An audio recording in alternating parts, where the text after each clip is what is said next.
Our gracious host, Chief Minister Dr. Hemanta Biswa Sharma, my Bangladeshi colleague, Dr. A.K. Abdul Momen, dignitaries on the podium, ambassadors, ministers, members of parliament, Shri Bez Baruaji, Chairman, Governing Council, Asian Confluence, colleagues past and present, dear friends.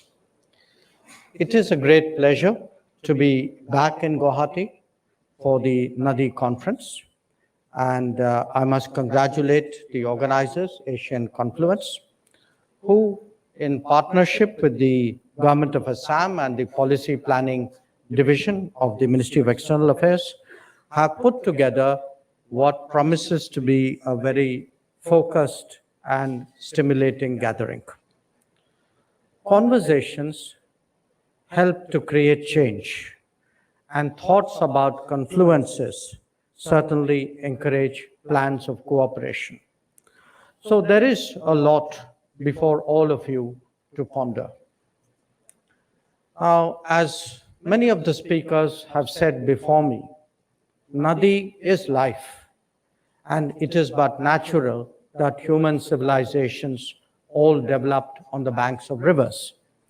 And from those habitations arose commerce, which reflected the exchanges of goods and services between them. For that to happen, distances needed to be traversed as smoothly and securely as possible, and therein lay the importance of connectivity to history. It was the pathways that facilitated mobility and migration which determines its course. Who used them, who dominated them, who leveraged them, who blocked them. These have been the ups and downs of societies and nations over time. Nadi itself was often the connectivity. And today, as we gather alongside one of the great rivers that courses our land, how to connect peoples more effectively is an appropriate subject to discuss. The extent of success in doing so will determine our prosperity, and we carry forward our deliberations bearing in mind that connectivity, commerce, culture, and capacities are the core objectives of the Asian confluence. Better connectivity is central to improving the ease of doing business and the ease of living, both key priorities of the Modi government. When done with imagination and on scale, it can actually have repercussions far beyond the immediate issues of the day. So, with Guwahati as the location, let us consider the enormous promise that it holds, not just for the region and our neighbors, but even for the geographies beyond. To comprehend that fully, ponder for a moment on the impediments that we need to overcome. The most formidable and long-standing are the physical barriers of topography. But then, as we have increasingly come to realize, these can be solved by engineering and human ingenuity. There are then the human-made obstacles, the outcomes of choices that we ourselves have made in the past. These are best addressed by a vision that realizes the shared gains offered by regional cooperation. And when it comes to the process of connecting, then the broader our definition of that bonding, the more effective will be its impact. Connectivity may have started with roads and waterways, or as the minister said, river roads. But today, we also conceptualize it as power grids and data corridors, education and tourism, and as energy flows and cultural contacts. In fact, anything that connects is connectivity. Now, what happens when we are successful? And that is not a hypothetical question, because we can already see before us evidence of some progress. For a start, an India that is more connected to the Northeast, and a Northeast that is more connected to India's neighbors will mean a complete transformation of the regional economy. Instead of being regarded as a frontier, it will emerge as a hub in itself. Its resources and skills will have a larger and more ready markets. The supply lines in and out will be shorter. The outlets to global access would be diverse and manifold. The intensity of economic activity will rapidly deepen because it will capture many more segments. Bear in mind too that in the long history of the Indian subcontinent, its high points were periods when the East was the most prosperous. Today too, our national resurgence is directly connected to the economic revival of the East. The coming together, therefore, of the Act East and the Neighborhood First policies have an enormous reinforcing impact. And it is one that extends beyond the confines of South Asia. The realization of the potential of BIMSTEC is one example, and the Thai Vice Minister spoke about it, is one example that will change the Bay of Bengal. But think what happens if land connectivity through Myanmar and a sea connectivity through Bangladesh become viable. On a commercial scale, a world all the way to Vietnam and Philippines, from Haiphong to Hazira and from Manila to Mundra will open up, creating an east-west lateral with sweeping consequences for the continent. It would not only build on the partnerships that we have with the ASEAN and Japan, but would actually make a difference to the Indo-Pacific economic framework that is now in the making. It is definitely within our ability to overcome geography and rewrite near history, if only we can get the politics and the economics right. And as the Chief Minister pointed out, we can draw strength from far history in this regard. So let us see how this vision can be realized, can be achieved in real life on the ground. The starting point, I believe, is enhancing connectivity with Bangladesh, especially with the Northeast. The restoration of the 6 historical cross-border rail links, dormant since 1965, is one major step. Once operational, the Shahbazpur to Mahishashan link will be extended within Bangladesh and connected to the Kulwara-Shahbazpur rail line, currently being modernized using an Indian line of credit. Inaugurated in December 2020, the Chilahati-Haldibari line will further enhance Assam's connectivity to Bangladesh through New Jalpaiguri, including passenger traffic.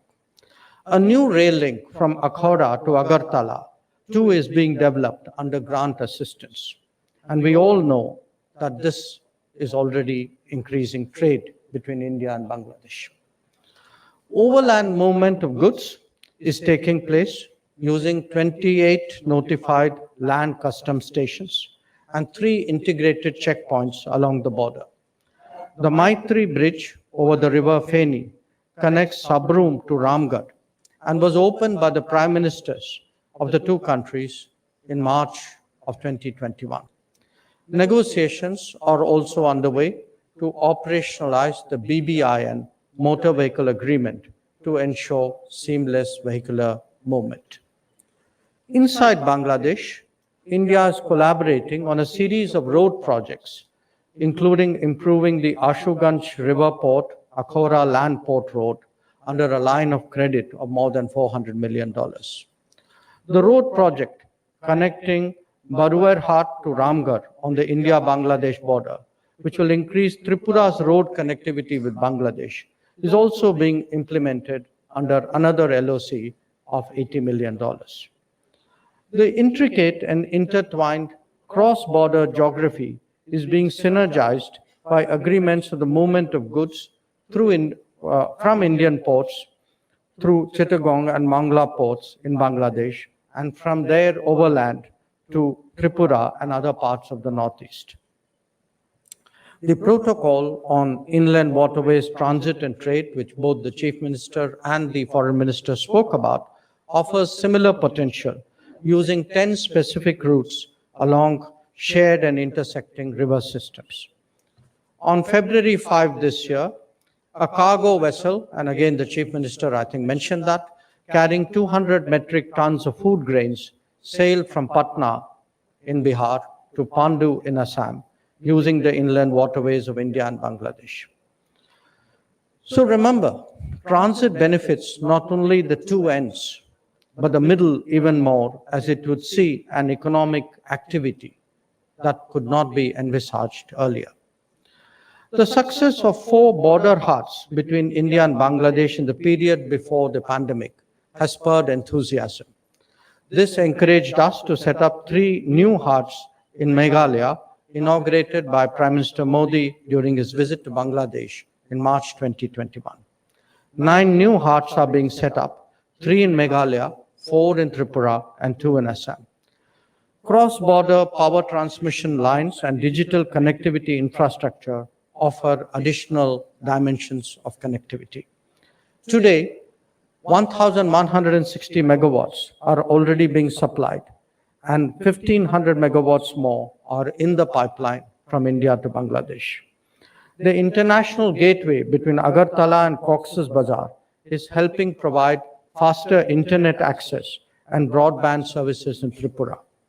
We will be reviewing all these developments and more at the Joint Consultative Commission meeting with my Bangladesh counterpart in mid-June. The emerging collaborative regional economy includes Nepal and Bhutan as well. A 6-lane bridge across the river Mechi connects Panitanki in West Bengal to Kakarbhita in Nepal. It marks the passage of the Asian Highway 2 from India to Nepal. A road connecting Sikkim to eastern Nepal via the Chiva-Bhanjiang border is also under construction as part of India's Border Area Development Program. With its completion, Sikkim will have access to Nepal's east-west highway with a boost to trade and tourism in both countries. The game-changing potential is evident. Hydropower too offers great scope for cooperation. And this is relevant even more in an era of climate action. There is an established tradition in this regard between Bhutan and India, and a rapidly emerging one now between Nepal and India. From the northeast perspective, a hydropower station in West Kameng district of Arunachal has been supplying 150 megawatts of hydropower to Nepal. We are Nepal's largest trade partner and a significant supplier of petroleum products from facilities in Assam and West Bengal. A pipeline from Siliguri to Jhapa in Nepal is being explored, and with the launching of the RuPay card, Nepal is getting integrated with the Indian fintech and payment systems. Prime Minister's visit to Lumbini this month was the most recent occasion to take our cooperation with Nepal forward. Where India-Bhutan relations are concerned, its proximity and mutualism is best illustrated by the Manas forest, part of a spectacular biosphere that stretches from here in Assam to Bhutan. The border is also a hub for bilateral trade and through 10 land custom stations in Assam and Bengal. Specific benefits flow from local strengths and comparative advantages. Sikkim, for example, is collaborating with Bhutan towards achieving 100% organic status with the objective of boosting agri-production and organic trade. A pilot launch of Bhutanese products in big Indian retail outlets in Guwahati, Calcutta, and New Delhi is on the anvil. Meghalaya began exporting low-ash, non-coking coal to Bhutan in June 2021. A greenfield oxygen plant has been set up at the Motanga Industrial Estate in Bhutan with 49% FDI from Meghalaya Oxygen.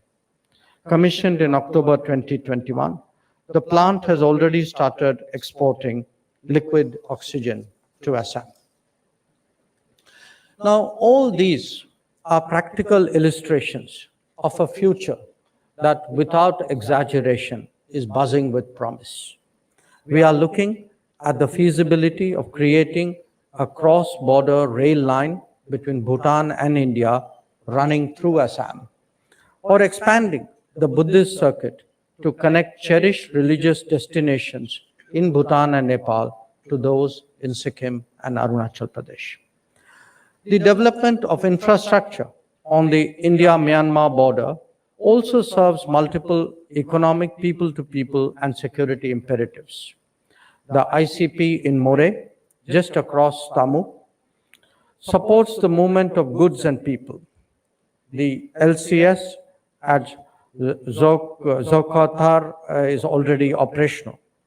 A proposal for the construction of ICP Tamu as a mirror facility for ICP More has also been approved. The Kaladan multimodal transport project is the most significant of those that we have undertaken in Myanmar. It is also one of the hardest, both because of topography and because of insurgency. The project includes a waterway component of 158 kilometers on the river Kaladan from Sitwe to Paletwa, and a road component of 109 kilometers from Paletwa to Zorimpur on the Indian-Myanmar border in Mizoram. Efforts are underway to make Sitwe port operational at the earliest. But let me be frank about where we are. We have genuinely struggled with this very complex enterprise, but are more determined than ever to spare no effort in getting it done. India is undertaking 2 projects as part of the India-Myanmar-Thailand trilateral highway, connecting More to Moesot in Thailand through Myanmar.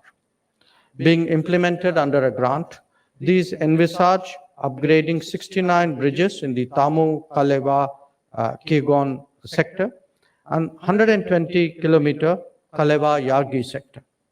Separately, a bridge from Mizoram to Myanmar across the river Bainu will be built under a 2 million Government of India grant. Modernization of the existing Bailey Bridge that runs from the LCS Rikaudar in Myanmar to LCS Zokothar in Mizoram is also being considered. Border hearts with Myanmar are being built or operationalized at multiple locations in Arunachal Pradesh, Manipur, Mizoram, and Nagaland. Additionally, power and digital connectivity corridors from Manipur to Myanmar are already functional and proving to be immensely helpful to the communities on both sides of the border. All these are surely consequential. But just for a moment, step back and think bigger. What happens when the Northeast, Bangladesh, Nepal, Bhutan, and Myanmar get more deeply intertwined? Each of them stands to benefit from more access, opportunities, resources, and markets. These endeavors will literally bring the ASEAN closer to us. Given the prioritization of the Northeast by the Modi government, it is only obvious that we should work with our most trusted global partners.